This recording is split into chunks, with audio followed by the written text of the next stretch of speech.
Finally Salaar अपने मकसद में कामयाब हो जाता है। वो नूर को घर वालों की नजरों में इतना गिरा देता है कि कोई भी उसकी बात पे यकीन नहीं करता। मारिया नूर को जुल्फकार शाह का जो सच बताती है उससे वो मजीद गलतफहमी का शिकार हो जाती है। उसे लगता है कि शायद ये मुझे ट्रैप कर रहा है, इसलिए उससे कहती है कि तुम मेरे किसी भी मामलात में मत बोलो और मुझसे दूर हो जाओ। इतनी बातें सुनने के बावजूद भी जुल्फकार शाह नूर से कहता है कि वो किसी कीमत पे तुम्हारा साथ नहीं छोड़ूंगा और ना ही तुम्हें अपनी जिंदगी बर्बाद करने दूंगा। सलार अपने बाप को इतनी आसानी से शीशे में उतारता है कि अब वो उसे यकीन दहानी कराता है कि तुम्हारी रुश्मा से निकाह से पहले तुम्हारी नूर से तलाक भी करवाऊंगा और इस लड़की को इस घर से भी निकालूंगा ताकि तुम्हें कोई परेशानी ना हो। कहानी में टर्निंग पॉइंट तब आएगा जब सलार की शादी दिखाई जाती है और यहाँ पे पुप्पो कहती है कि ये सब कुछ नूर तुम्हारी वजह से हुआ है। अगर तुम जुल्फकार शाह में इंटरेस्टेड थे तो मुझे पहले बता देती, मैं अपने बेटे का तुमसे निकाह ही ना करती।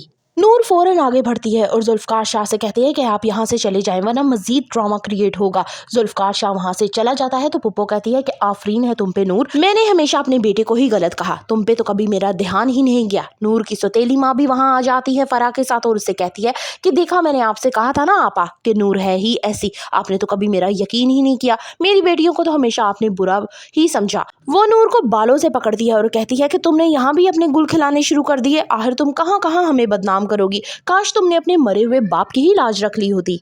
सलार की नफरत से नूर के सारे अरमान चकनाचूर हो जाते हैं। जुल्फकार शाह भी अपने मुकम्मल इन्वेस्टिगेशन करवा रहा है कि आखिर यह हादसा किस तरह से आया, लेकिन वो अपने बाप का उस वक्त दुश्मन बन जाएगा जब उसे ये पता चलेगा कि गाड़ी की ब्रेक्स फेल कर दी गई थी और करवाने वाला कोई और नहीं बल्कि उसका अपना सगा बाप है। सलार एक आयाश तबीयत इंसान दिखाया गया है। वो किसी सूरत भी साजदा की बेटियों को पसंद नहीं करेगा, जबकि उसकी माँ की अपनी पसंदीदगी नूर में दिखाई देती है, लेकिन सलार अपनी पसंदीदगी अरिश्मा में दिखाता है। अब ये वाकई ही मोहब्बत है या दिल लगी या आइंदा आने वाले साथ में देखा जाएगा। मेविश जानबूझकर सलार के करीब नजदीकियां बढ़ाने की कोशिश करती है ताकि उसकी शादी भी एक अमीर घराने में हो जाए उसकी बहन की तरह, लेकिन सलार उसे साफ तौर पे कह देता है कि वो मिडिल क्लास लोगों को ही पसंद नहीं करता, लिहाजा वो ये बात बिल्कुल भी अपने दिल में ना लेके आए कि वो उसे पसंद करेगा या उसे कभी शादी भी करेगा। शादी में साजदा का नारावार नूर के साथ सलूक देखकर पुप्पो अंदर ही अंदर बहुत ज्यादा कुड़ती हैं और अपने भाई से कहती हैं कि ये देख लो तुम्हारी बीवी का कैसा सलूक है तुम्हारी बेटी के साथ,